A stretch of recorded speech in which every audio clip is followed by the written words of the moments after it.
Alright, what is good? We are here today with the Metroid Prime Hunters Online tutorial, and we're gonna hop right into it. All the files that are necessary, like the emulator, will be in description. I can't supply you guys with the BIOSes, the game itself, so either you dump the files of the game and your DS itself, or y'all had to find that on the internet yourself, or join the Discord.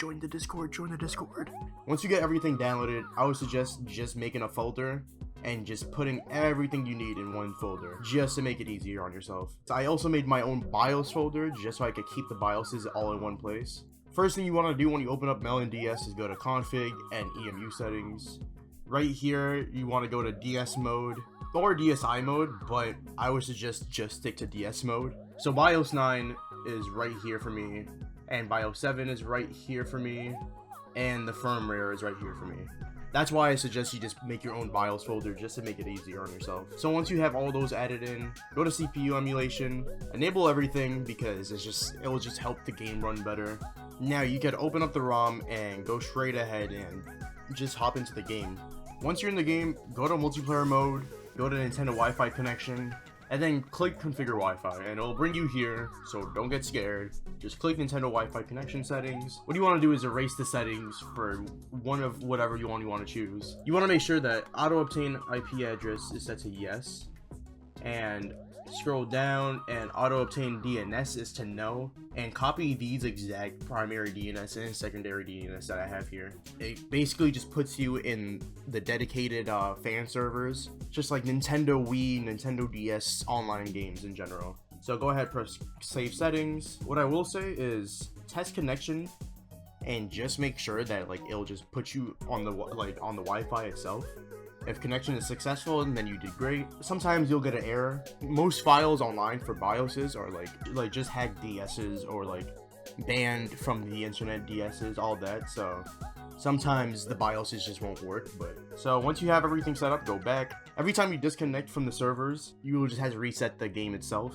Now, if everything is done right, you click find game, connect to Wi-Fi, and it should just work perfectly. Once you get past this loading screen right here, that means you're successfully in it and you're good to literally go.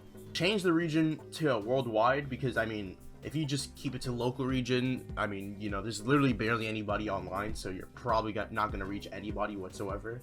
So keep it on worldwide and on any opponent. Okay, so now that we have all that down, I'm gonna show y'all the control scheme that I figured out, and that is using Steam. Real quick before I go into the settings in Steam, go to options, controls, and I'm using dual mode right, which is basically pressing X, A, Y, and B for aiming.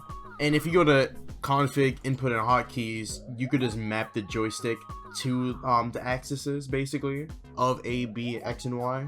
Once you open up Steam, go to the top left and click on settings. You want to make sure you have your controller plugged in, by the way. So once you're in setting, go to desktop configuration. From here, you're able to change almost anything. From here, you're able to use your controller as a mouse and keyboard. As you can see, I have the D-pad set to the mouse, which basically means I can just move the mouse wherever I want with the D-pad. If you want, you can set your own controls, like having the power beam for another button, like X, Y, or A or B or whatever. But I feel more comfortable with pressing the bumpers. Change from missiles to beam, so I'm going to show you real quick how this goes. Once you click on left bumper, it doesn't bring you here, but it would bring you over here. From here, you want to click this button over here, which will basically let you click anywhere on your screen, but it's a little buggy and it actually does not work good at all. When I was first trying to set this up, it wasn't doing it accurately, but I found kind of somewhat of a method that will kind of work. So what you want to do is find exactly what position you want to set up for. What I did was put my finger right under it. Then I go back to the Steam configuration. I still have my finger here and I just click right around under my finger. It's different for everybody. At first it wasn't working for me.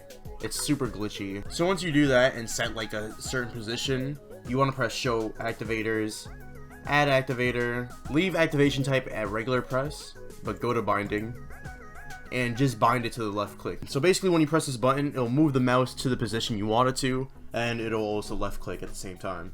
And that's about it. You can do this with any button you want on the controller, basically. Sometimes when you reload your computer, it'll just forget the exact inputs you had, and your freaking buttons will just be everywhere. So the only thing you could do for now that we know is basically just remap the buttons, which sucks, but that's kind of how it goes. Another thing to keep in mind is that you can't move the DS emulator window around too much, because it'll just screw up where you're positioning and it'll just be annoying to fucking deal with again. So keep that in mind.